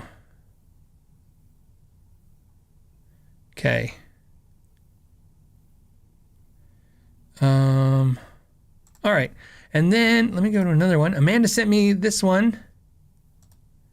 It says, from Dylan, hey Phil, a couple weeks ago I traded a guitar for a 2006 Gibson SG Faded. Any thoughts on a 490 pickups? I'm digging them so far. I've been an active user for most of my life. I don't know anything about them. I always feel like there should be more to that, but I'm like, I don't know. But what's great about this stuff was I always say this stuff out loud. I used to not answer questions if I didn't know the answer, because I was like, oh, that doesn't. But now what I do, because I timestamp it, is I'll mark it and then I'll go look at it and research it so that I can know for next time. Okay.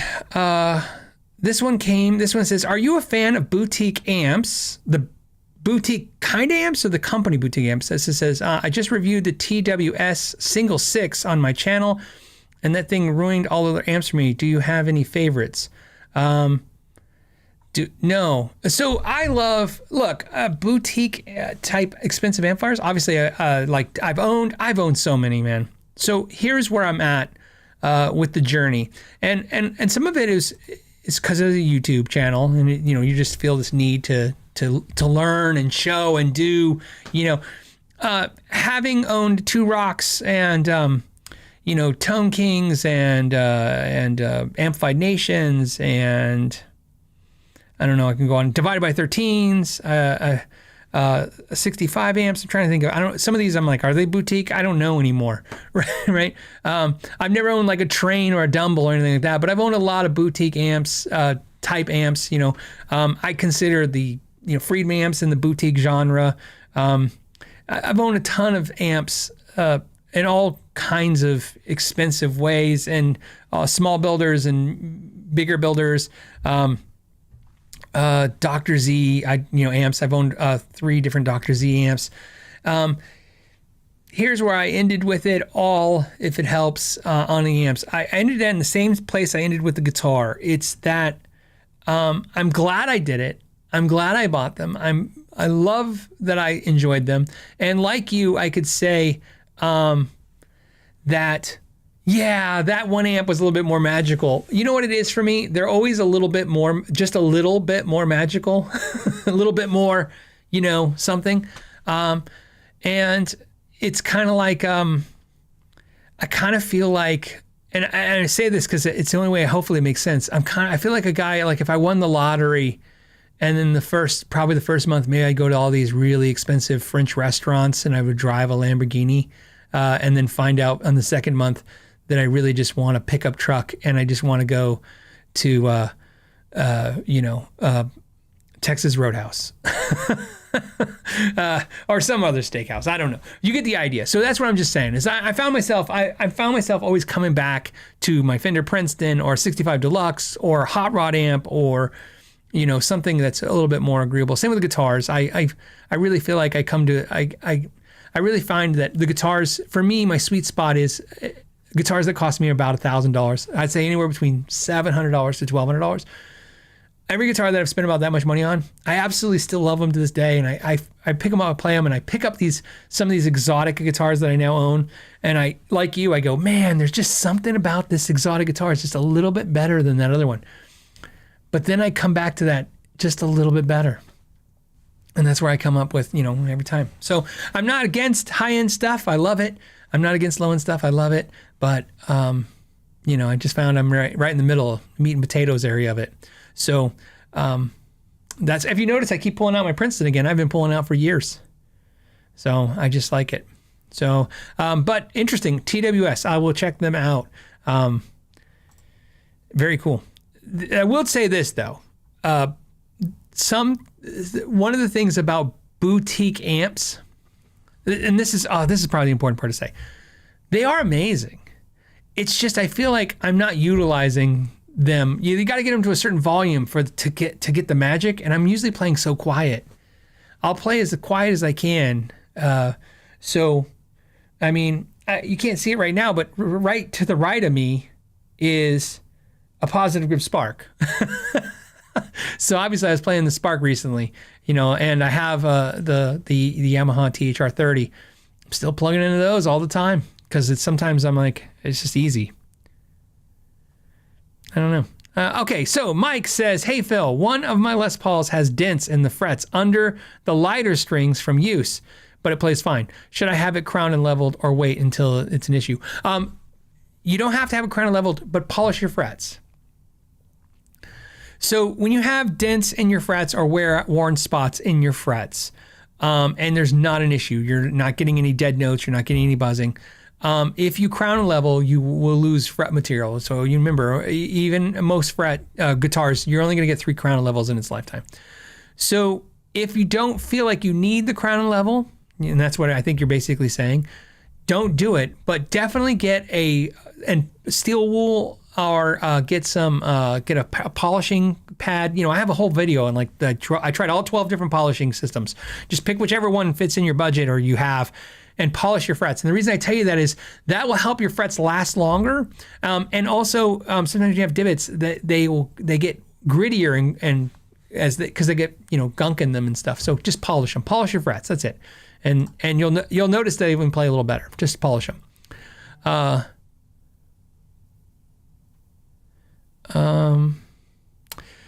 Lewis says, Quilter amps, just found out that they are fairly close by and made in the USA. They're not all made in the USA, so you know you have to look at case by case with Quilter. So you know, some Quilters are made in the USA and some are not. So if that helps, I had a USA made one, and then I got another one that was not made in USA, and I was like, I thought they were made in USA, and they're like, some are and some aren't. I'm like, oh, okay. So just you can, I'll go online and research it and figure out which one was which. Okay. Let's see. Okay. Somebody else. Okay, Alan says, you did a video a long time ago titled something like features that make a guitar expensive. Oh, yeah, okay, but shouldn't. That was cool.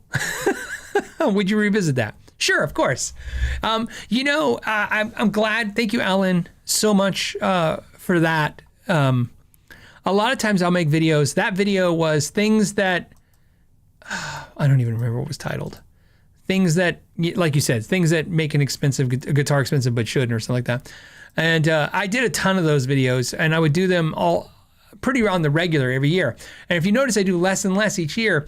And here's why. They perform well. You guys watch them. I always get grief. And so what happens is, you can understand, I'm a human being, and so I'm going to just be a human, if you don't mind. I do a video like that. I'm so proud of what I did. And then people in the comment section is like, oh, thanks. This is great. It was really enlightening.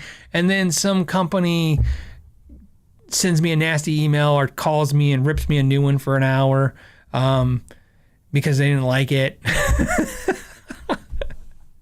and for the information of it, 90% of the time, the company that's mad at me, I wasn't even talking about them in the video. They just, it's like if somebody says bald people, I'm like, wait a minute, is he talking about me? They just like, oh, yeah, I knew you were talking about us. And I'm like, no, I wasn't talking about you guys. I was just talking about in general in the industry and things I've seen. It's like I said earlier when I was saying the name Linda, you gotta understand, people who know me and watch the show or watch my videos, when they see me talking about them, they assume it's because I must be talking about them because they know me personally. But I'll do more videos like that. It's like I said, sometimes I do those videos, and I know when I did the videos about import guitars versus USA guitars, that was funny because I had both sides mad at me. I had a US builder call me and just light me up because I had talked about wages and how employees are treated in the US.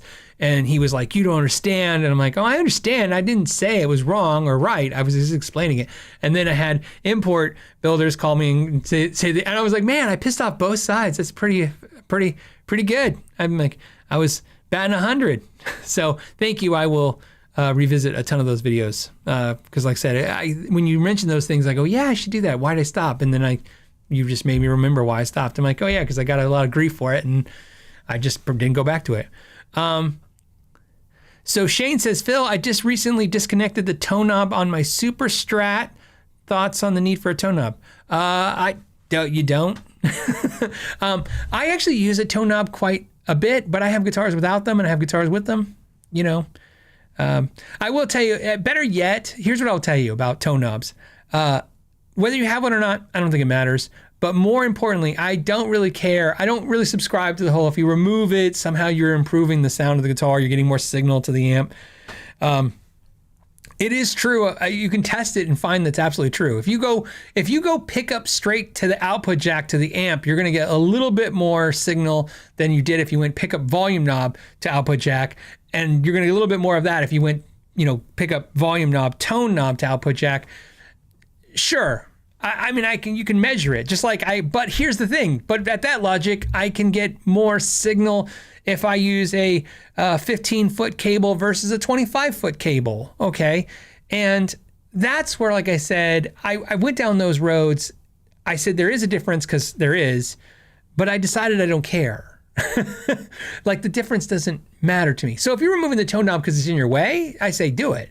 If you're removing the tone knob because you never use it, I say do it. If you don't use it, it's, who cares if it's there? It doesn't, to me, it doesn't make the sound worse, and having it there doesn't make the sound worse. But that's just where I came to my conclusions from my travels.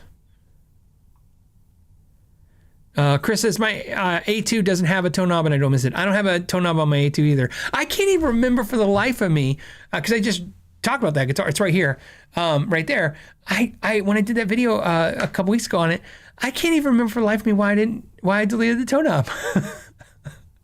I can't, even when I was thinking about it, when I was telling you guys, I'm like, yeah, I took off the tone knob. And I think in the video I said, I took off the tone knob because no tone. And because that was me thinking like, yeah, why did I delete the tone knob off it when I had it built? Couldn't come up with a reason. I just must have did it for no reason. So, Hero Glop says, is the Line 6 HX1 worth it compared to the used HX Stomp for a little bit? So my video is pretty much done. I know I said I was going to have it out before, but I didn't get it done. Here's why I didn't get it done, is because I really want to not be in that honeymoon mode. I'm really, really in love with the HX1. Okay, so I really am. Love it. Love it is absolutely. But this is why it's important to not just take something out of the box, check it, and then do a video, because I would go, buy this. You'd be a sucker not to. Although I'm pretty sure they're on sale right now for $249. So if anyone wants to hit my Sweetwater link and then buy one for $249, you'll save $50 and I get a kickback from Sweetwater. So if you do that, or if you call your Sweetwater, I don't think they'll give you any more discount if they're cutting $50 off of it. But $249 is a good deal for this. $50 off is legit. So here's the thing, and where I think I landed. My big question was, is it better than the M5? That's the big question I have to answer myself, because I have the M5. You'll see in the video, I have the M5 and I have this. The M5 I think you can get for $159 right now, so almost half. Let's see. And here's my answer. The HX1 is a little better. It's like the boutique amps. It's a little better. If you want something a little better than the M5, this is a little better, and you should get it. And if you think you're just going to use it because it has 100 effects in it, you should get the M5 and save yourself a ton of money. And that's where I basically said in the video. So, Dead Man Doogie says, shill. Is that because I was saying use my Sweetwater links so I can get massive amounts of affiliate money? So, every time I say, I always tell you guys, always call and save your money, when you do that stuff. And but every time I tell you guys, like, hit the affiliate links, I think of when I see other YouTubers going, yeah, and make sure you use my affiliate links. I don't know what they're getting paid, but every time I say it, I think to myself, why the hell am I saying it? They don't pay me enough to say it. I'll go, so give you guys a reference. You have a reference of things. If I tell you guys on the show, like, hit my affiliate link down below, and by Monday, I will have made somewhere between $30 to $100 is what I can make. Which, don't get me wrong, I'm not saying that's not good, but you understand it's not. I don't. Sometimes I go, wow, that's like you said, I'm shilling for $30, but part of YouTube is shilling for $30. I mean, you gotta, I hate to say it. I always say this every time there's a controversy about YouTubers and every time somebody brings up this stuff, if you guys ever want to know the numbers, I always think that stuff's kind of boring for you guys. I won't do it on a main podcast, but I'll do a bonus podcast and we can just talk about YouTube and how it works and how you make money and how much money you make. And because you need a full perspective to understand how much money you make and how, you need a full perspective. This isn't a world where I can say, hey, this is how much money I make and this is how much. It's really very complex in how you figure out what you're actually making. And so like here, let me show you a negative. Well, I don't know. Let me see. I don't even know if it's a negative. Let me have this. Okay, so I'm going to share something with you, and maybe this will be interesting to you guys. So, all right, let me go. I did a video. I just don't know if it's going to let me go to the. Oh, it does. Okay, so I need to look at my purchases. Okay, so if you guys remember, I did the video. Somebody asked me on this show. I just want to share with you guys. Maybe you find it interesting. I did a show where somebody said a question. Somebody super chatted me. Hey, Phil, how come YouTubers don't talk about Rickenbackers? And I said, because Rickenbacker doesn't send them to us YouTubers. And mostly we do content on stuff that's sent to us because that's a great way to make money because you're not shelling out money for a product. And then I said, but maybe I'll buy one and do a video. So I bought a Rickenbacker 360 12 string in snow red white burst. I did this last year. Okay. And so I'm going to give you the numbers. So I don't know if do I have a calculator? I do. So I'll give you the numbers. So of course I'm telling you guys it's not a sad story. I just want you guys to understand. It's just, a reference of the wins and losses on YouTube. So that guitar cost $2,537. That's with tax. It was $2,537.84. So $2,537 is what I paid for that guitar. I made a video. It's called "Why Do Some Guitar Players Hate Rickenbacker?" Very clickbaity. That video got 285,000 views. So that's 250,000 views. But more importantly, it got 25.8 thousand hours of watch time. Crazy, right? That's a long time. That's a lot of community time. Remember, it's not how many views.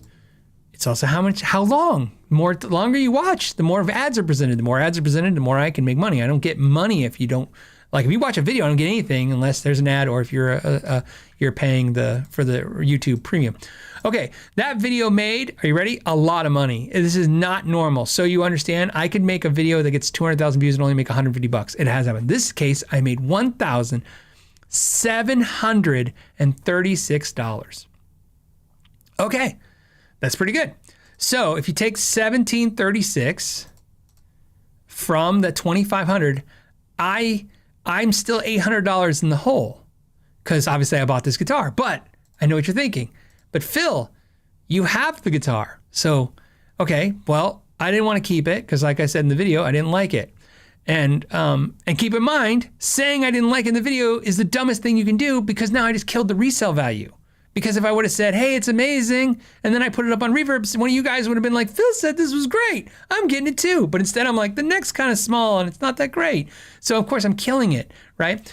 So I put it up for sale. It took me 3 months to sell it. And I sold it to a lovely person who I'm very happy that has a guitar. And I'm sure they're going to enjoy it. And they paid, I think, a fair market value in today's current market. But we told you the market is not what it was. That guitar sold for, wait for it. I gotta go scroll to it. He paid $2,023. But that was with the tax and the shipping. I got, after, it was $1,800. So after fees, I got $1,600. So I sold it for 16, right? I'm 18 in the hole. 16 minus 8, I made $800 on that video. So I know that's pretty cool. I made $800 a video. So how do you make $800 on YouTube? Well, you build a channel with almost 400,000 subscribers. You buy a guitar for $2,500 and hopes it work out. You spend 4 days making content and about 2 weeks doing the research on the guitar. And then you make a video and then you clickbait the crap out of the title hoping somebody clicks on it because they're probably watching other stuff on YouTube. And you make $800. And I'm not complaining. I'm actually very happy. I'm very successful on this platform. But I think that's more of a real world explanation of what success looks like on this platform. You do a good job and you make money on YouTube. It's a very hard gig, but you make money. $800 is not nothing for a couple days work. It was like I said, it was about 3 to 4 days work if I don't count the research time. But you're at risk because you can take a risk on that. So I like I said, I always talk about this because again, there's no woe is me, but I will tell you this. If you ever want to know, and I'm just sharing because I'm upfront about everything, how dumb as a business model it is to buy a guitar like that, make a video, and then hope it all works out when there are literally a dozen companies I can think of right now in my head that will send me a main China guitar and pay me twice as much as that just to unbox it in front of you guys. I could have just done that video. And I do those videos as well too, because like I told you, those are low-hanging fruit. As I've told you, anytime you see Amazon guitars, they're paying the most. Those guys pay the most. If you're a small YouTube channel and you're like, they didn't pay me they're paying everybody. They're just not paying you because you didn't ask for it. Those companies, I told you, Temu offered me an insane amount of money. And Temu just came out again and offered me money after I told them no. But I just don't know if you guys want to sit and watch me unbox Amazon crap all the time. I know it's interesting sometimes. So if it's interesting, if I can come up with a decision that says, I think it's interesting and they're going to pay me, I do it. I think that's a win for everybody. I get paid. Sometimes it's nice to only work for a day or two to make a video and actually know that you're going to get paid at the end of it. It's a really nice kind of thing. But that's how you do it. So like I said, there's a ton of ways. I will, anytime, we won't devote any more time to this because I kind of think this is the business and not the guitar side of it. But maybe you guys find stuff like that interesting. I don't know. But that's what a successful video looks like when you do it independently. That's a success video for me independently. I have videos that I've done independently where I've lost money, but that one was a win. And that's how I did it. That's how I made it a win. Also keep in mind, if the market hadn't fluctuated the way it does, it wouldn't have been so bad. But as you guys know, guitar prices have dropped. It is definitely a buyer's market. So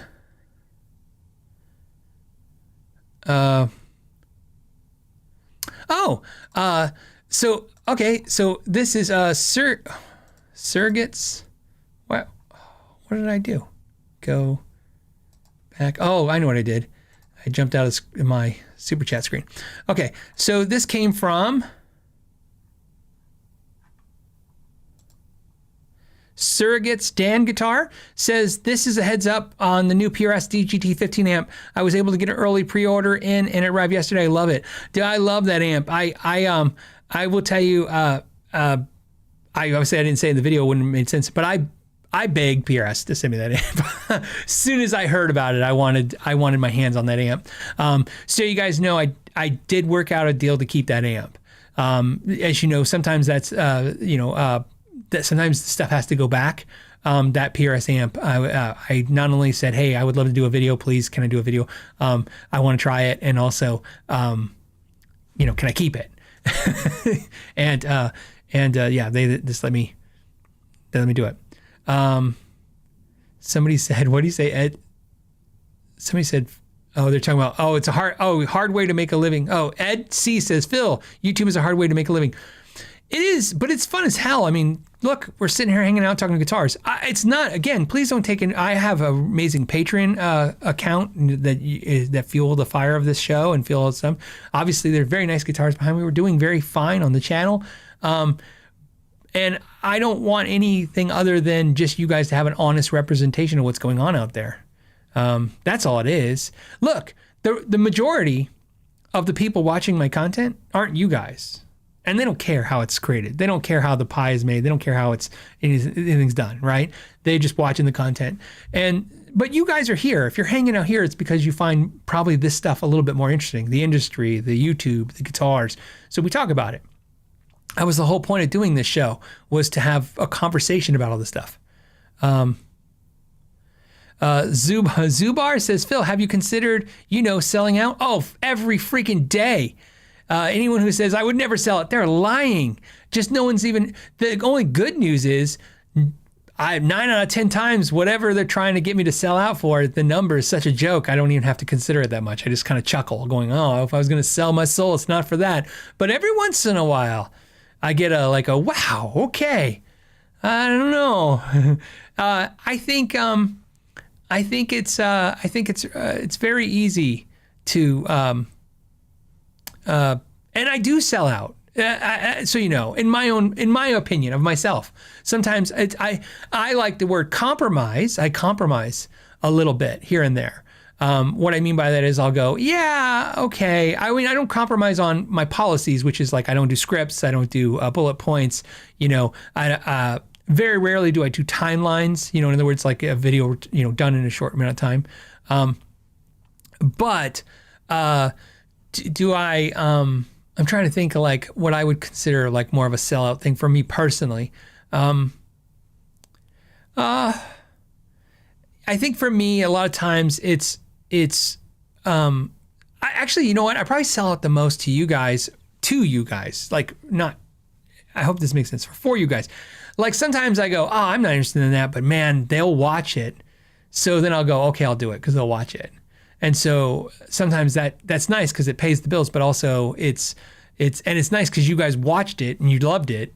But I was like, deep down, I'm personally not that interested in it. So, a good example, if you want a good example of me feeling like I sell out, it would be, I would say selling out for me, how I view myself is probably the PRS DGT amp and the Emerald acoustic guitar. 2 videos I did recently where they were definitely for me. I mean, I hope you enjoyed them and I hope they were for you. When I wasn't paid by anybody for either one of those videos, but I was able to keep the Emerald guitar. It's on loan, but it's an indefinite loan. So as long as I love it and play it, I get to keep it. And same thing with the PRS amp. It's basically indefinite loan. I get to keep it as long as I can't sell it or do anything with it that way. But I mean, if I ever get sick of it, it goes back to PRS, but I get to enjoy it. And so that to me is really fun for me because doing the video, one, because I'm hoping you guys will like it, but mainly because I'm like, I really wanted it. I really wanted an Emerald acoustic guitar. You don't have no idea how bad I wanted one the first time I saw one. It was really just, I could not stop thinking about them constantly. And I was going to buy one, and then I just like, when they reached out, I was like, okay, can we work out something? Because I'd rather, if I can exchange some services, I'm going to do the video anyways. If I buy it, as you guys know, I buy stuff, I do the video anyways. I hope that all makes sense. Claudia J says, Phil, don't sell out. You're becoming more and more famous. I wouldn't say that. You know what? Yeah, I understand. Look, we'll always, at this point, nothing, whoever I am, it's who I am. Like I said, who I am now is who I was before, and it's who I'm going to keep being, whatever you think of that, because it's just, I'm too old. All right. Zubar wants to know, hey, Phil, why are some demos on Sweetwater like 10% off and some are like 50% off? I mean, 50% off with like virtually no blemishes. I can tell you my theory. I don't know because, I haven't asked them and I don't know if they tell me if I did. But I would tell you this. This is something that I think a lot of times demos, we've talked about this. Demos sometimes are not demos. Sometimes they're just disguised sales. So they want to get rid of something, and it's just a lot easier to say this was demoed. Or it is demo, and they just really want rid of it, right? Discounts, people always talk about sales, and I've talked about this. I talk about the fact that I had a store for 13 years, and I only say that because I one-on-one interacted with every single customer. Like, it's not like I managed the store. I was in the office. It's not like I was, I was the person you had to talk to. I'm the clerk. I'm the sales guy, right? So I worked one-on-one with customers every day, making every deal, making every handshake, making, doing it one by one. And what I will tell you is every time I talk about, going to a mom and pop or going to a store and asking for a deal, some people go, oh, that's disgusting. I can't believe you say that. And I'm like, look, you got to wear your big boy pants, okay? I will tell you this, and I've said this before, and I'll continue to say this. I never made a deal I didn't have to do in 13 years in my store. If you came in my store and were like, hey, I'll give you $600 for that guitar, and I'm like, no. Look, if I didn't need to sell it, if I didn't need the money, if it wasn't sticking on the wall for too long a time, if there wasn't a justification, if I didn't think that you were somehow maybe a potentially better customer, like, oh, well, maybe I'll let them win on this time. But so generally speaking, I've never made a deal I didn't want to. Every time somebody asked me for a discount, there was a mutually benefit, in my opinion, not only in my opinion, in my circumstances, there was a mutual beneficial situation there. I was like, sometimes I told you, I was like, I can get another one tomorrow. I can just order it from the manufacturer. So yeah, I'll take your deal. I'll put some money in my pocket and flip it. Sometimes I'm like, no, this guitar is going to sell. It's going to sell well. I'm not going to do it. So when you ask for a deal, you ask for the deal, like I said, with politeness and professionalism. And if they want to give it to you, they'll give it to you. And if they don't, they won't. It usually has nothing to do with you. You're not conning anybody into it. You're not going, hey, give me 10% off the guitar, and they did, and they go, oh, I lost my whole family doesn't eat because somebody asked me to stop telling you guys to ask Sweetwater sales engineers for discounts because it comes out of their end, and I will tell you what I tell them. Then they shouldn't give you if they don't want to give you a discount, don't give you a discount. That's how it works. But I will tell you that if you gave me the opportunity to give somebody a discount or not make a sale at all, ever, I will take the discount. That's how it works. So we just saw it. We just saw for the last couple of years, it was the sellers that were winning. Now it's going to be the buyers for a little while. The buyers are going to win. I personally, what I'm seeing out there in the market is people are still buying like crazy, but they're only buying the deals. All right. Do we have any? Let's do this. Do we have any more last questions? Are we good? Let's see if I think Amanda sent me a bunch more, but let's see if, oh, I think did I get through almost all the ones Amanda sent me? I think I did. I'm always behind and messing that up.